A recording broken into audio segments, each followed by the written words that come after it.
आदाब, नमस्कार। The red mic में आपका स्वागत है। मैं हूं सौरभ शुक्ला।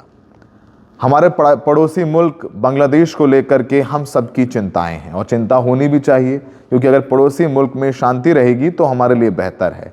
लेकिन अगर पड़ोसी मुल्क अशांत है और वहाँ की सियासत जिस तरीके से हिचकोले खा रही है, तो कुछ लहरें जो हैं हमारे देश पे भी तेज़ आकर पड़ेंगी। अब वहाँ से एक बड़ी खबर आ रही है, वो कैसे अनफोल्ड होगी हमें नहीं पता, लेकिन खबर बहुत अहम है। खालिदा जिया, जो बांग्लादेश की 2 बार प्रधानमंत्री रहीं और बांग्लादेशी नेशनलिस्ट पार्टी की प्रमुख, उनकी मौत हो गई है। उनका निधन मंगलवार सुबह 6 बजे हुआ। बांग्लादेश की पहली महिला प्रधानमंत्री खालिदा जिया, और जो बांग्लादेश की सियासत को जानते समझते हैं उन्हें पता होगा कि शेख हसीना हिंदुस्तान में है और खालिदा जिया अभी भी बांग्लादेश में थी और काफ़ी समय से बीमार चल रही थीं। उनके बीच राजनीतिक लड़ाई रही, सत्ता की लड़ाई। अवामी लीग की शेख हसीना और बीएनपी की खालिदा जिया। शेख हसीना हिंदुस्तान में है और लगा कि खालिदा जिया अगर स्वस्थ रहीं तो हो सकता है कि बांग्लादेश के अगले चुनाव में जो फरवरी में होने हैं 2026 को, तो प्रधानमंत्री बन सकती हैं। लेकिन उनकी बीमारी के चलते उनका निधन हुआ है। थोड़ा उनका बैकग्राउंड के बारे में आपको बताते हैं, समझते हैं, और समझना बहुत ज़रूरी है। और ख़ासकर जो पॉलिटिकल साइंस के स्टूडेंट्स हैं और जो बांग्लादेश की सियासत में दिलचस्पी रखते हैं, और मुझे लगता है सबको रखनी चाहिए, क्योंकि जिस तरीके से तमाम खबरें बांग्लादेश से आ रही हैं और दिन भर अब तो मीडिया में और सोशल मीडिया में, खासकर टीवी न्यूज़ चैनल से बांग्लादेश ही चलता है कि देखिए वहाँ हिंदुओं के साथ क्या हो रहा है। खालिदा जिया, जियाउर रहमान की पत्नी। जियाउर रहमान बांग्लादेश की आज़ादी के आंदोलन में एक बड़ा चेहरा थे। 1971 में ये जब बांग्लादेश आज़ाद हुआ पाकिस्तान से, तो जियाउर रहमान एक बड़ा चेहरा थे और उन्होंने लंबी लड़ाई लड़ी। 1977 में जियाउर रहमान बांग्लादेश के राष्ट्रपति बने।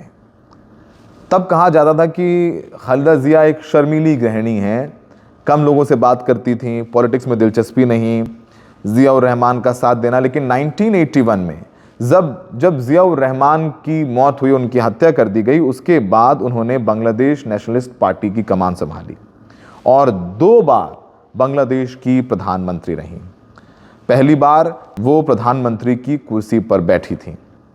बाद में खालिदा जिया पर भ्रष्टाचार के आरोप लगाए गए और उन्हें कई साल जेल में बिताने पड़े।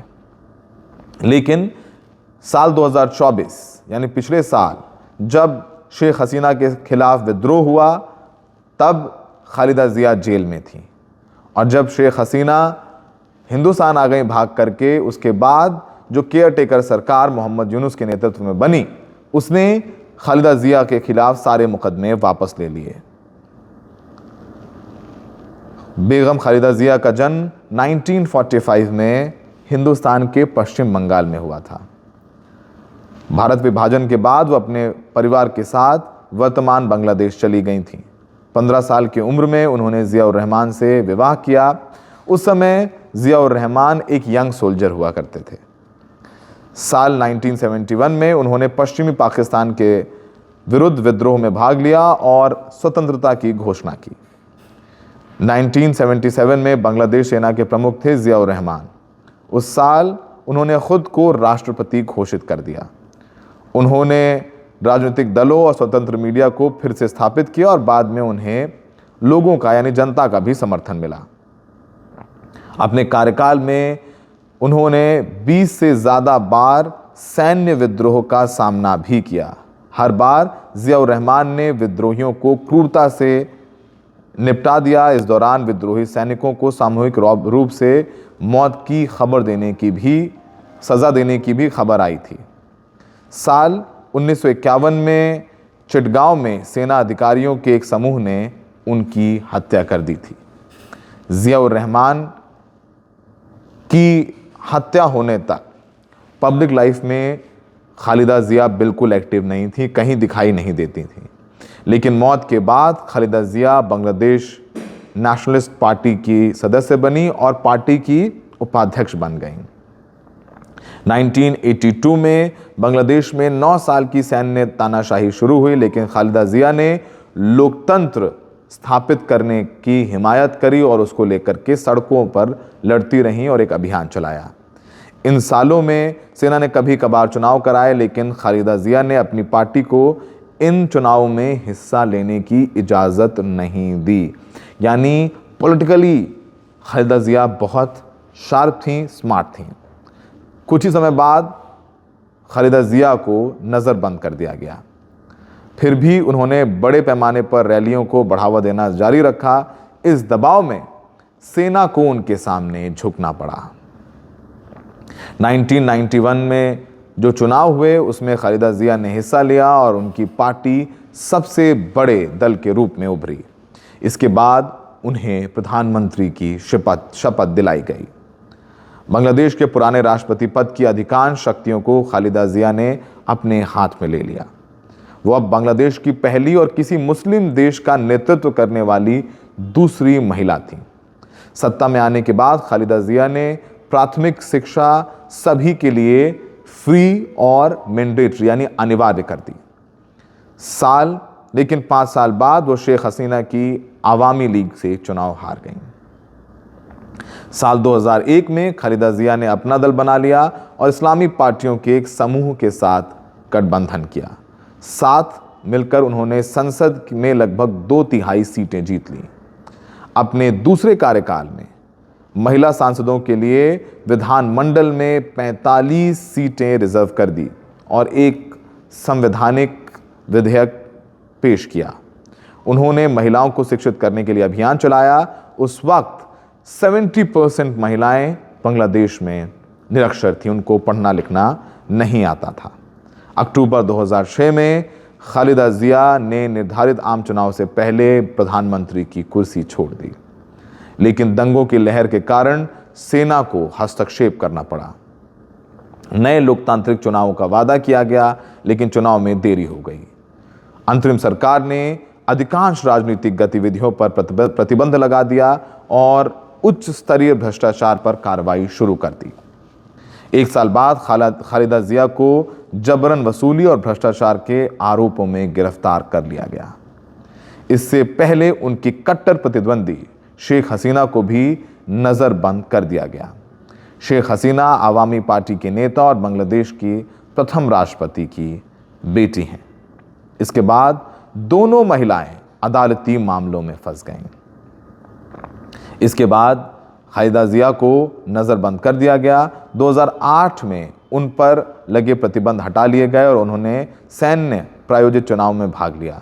इन चुनावों में शेख हसीना जीत गईं और उन्होंने प्रधानमंत्री पद की शपथ ली। यहीं से शुरू हुआ खालिदा जिया का डाउनफॉल। 2011 में भ्रष्टाचार निरोधक आयोग ने खालिदा जिया के खिलाफ मामला दर्ज किया, जिसमें उन पर अपने दिवंगत पति के नाम पर एक चैरिटी के लिए भूमि खरीदने और अघोषित आय का उपयोग करने का आरोप लगाया गया। इसके बाद उन्हें गिरफ्तार करके जेल में डाल दिया गया और जिसके बाद उनकी पार्टी को काफ़ी संघर्ष करना पड़ा। 2014 में बांग्लादेश में जो चुनाव हुए, उन चुनावों में बीएनपी ने बहिष्कार किया इलेक्शंस का और उन्होंने कहा कि इस चुनाव में धांधली होने वाली है, फेयर चांस नहीं है। और यह भी आरोप लगाया जाता रहा कि 2014 से लेकर के 2024 तक जो चुनाव हुए वो बिल्कुल फेयर नहीं थे। बांग्लादेश में बीएनपी के कार्यकर्ताओं की बड़े पैमाने पर गिरफ्तारियां हुई और संसद की आधी सीटों पर अवामी लीग के सांसद निर्विरोध चुने गए, क्योंकि उनके सामने कोई प्रतिद्वंदी था ही नहीं। 1 साल बाद बहिष्कार की वर्षगांठ पर खालिदा जिया ने देश में नए चुनाव की मांग की और सरकार के खिलाफ कई बड़े प्रदर्शन करने की प्लानिंग की। जवाब में सेना ने उन्हें उनके दफ्तर से निकलने नहीं दिया और पूरे शहर में विरोध प्रदर्शन पर रोक लगा दी। खालिदा जिया ने उस समय कहा था कि सरकार अपने लोगों से अलग हो गई है और उनकी कारगुजारियों को पूरा देश देख रहा है। खालिदा जिया के खिलाफ लगाए गए तमाम आरोप जो उनका दूसरा कार्यकाल 2002 में था उससे रिलेटेड रहे हैं। तमाम आरोप हैं, कार्गो टर्मिनल में ठेके देने के लिए उन पर भ्रष्टाचार के आरोप लगाए गए, तमाम चीज़ें हैं। और 2018 में खालिदा जिया को प्रधानमंत्री रहते हुए बनाई गई ट्रस्ट के लिए गबन का दोषी पाए जाने पर जेल में डाल दिया गया। उनकी सज़ा की अवधि थी तो इसलिए वो कोई सार्वजनिक पद नहीं ले सकती थी। अपना बचाव करते हुए खालिदा जिया ने कहा कि वो घुटने नहीं टेकेंगी, वो लड़ाई लड़ेंगी। एक वर्ष बाद 73 यानी 73 साल की हो चुकी खालिदा जिया को गंभीर गठिया और डायबिटीज़ जैसी बीमारियां हो गई। उन्हें इलाज के लिए हॉस्पिटल में शिफ्ट किया गया। आखिरकार उन्हें स्वास्थ्य कारणों से जेल से रिहा कर दिया गया और घर पर ही रहने के लिए कहा गया। वह हाउस अरेस्ट रहीं। साल 2024 में शेख हसीना की सरकार के खिलाफ तमाम प्रदर्शन हुए और उसके बाद शेख हसीना को सत्ता छोड़नी पड़ी। सत्ता छोड़ने के बाद वो यहाँ पर आ गई और वहाँ से राइज हुआ एक स्टूडेंट पॉलिटिक्स का और बीएनपी का क्या होगा। खालिदा जिया के बेटे उनके साथ भ्रष्टाचार के आरोपों के चलते जेल गए और 2008 से ही इंग्लैंड में रह रहे थे। वो हाल ही में पिछले हफ्ते वापस पहुंचे। तारिक रहमान अपनी मां से मिलने भी गए और उन्होंने कहा कि हमें नया बांग्लादेश बनाना है और जुड़ करके रहना है। वो अपनी पार्टी के कार्यकारी अध्यक्ष हैं और सवाल ये उठ रहा है कि अब खालिदा जिया की मौत के बाद क्या जो आगामी चुनाव हैं उसमें तारिक रहमान को इमोशनल सपोर्ट मिलेगा, क्या सेंटिमेंट्स के चलते वोट मिलेंगे, और अगर तारिक रहमान चुनाव हारते हैं तो शायद बीएनपी के लिए एक बहुत बड़ा झटका होगा। ये भी कहा जा रहा है कि भारत के लिए खालिदा जिया की पार्टी का जीतना बहुत ज़रूरी है, क्योंकि अगर जमात इस्लामी जीती तो कट्टरपंथ का एक बहुत बड़ा राइज देखने को मिलेगा। खालिदा जिया बहुत मजबूत शख्सियत की व्यक्ति थी। उन्होंने सत्ता में रहते जब यहाँ कांग्रेस सरकार थी, उन्होंने प्रणब मुखर्जी से मिलने से मना कर दिया था। वो बहुत ज़्यादा प्रो इंडिया नहीं रही, लेकिन उनके बेटे कहते हैं हमें मिलजुल कर रहना है। तारिक रहमान ने हिंदू मुसलमान सबके मिल के रहने की बात की है नए बांग्लादेश में। क्या होगा हमें नहीं पता है। खालिदा जिया की मौत हुई है, उन्हें सुपुर्द खाक किया जा रहा है और लाखों लोगों की भीड़ सड़कों पर है। अब चुनाव में क्या होगा नहीं होगा हम नहीं कह सकते हैं, लेकिन खालिदा जिया की मौत एक बड़े राजनीतिक शिफ्ट को जन्म दे सकती है। हमें देखने के लिए बहुत बहुत शुक्रिया।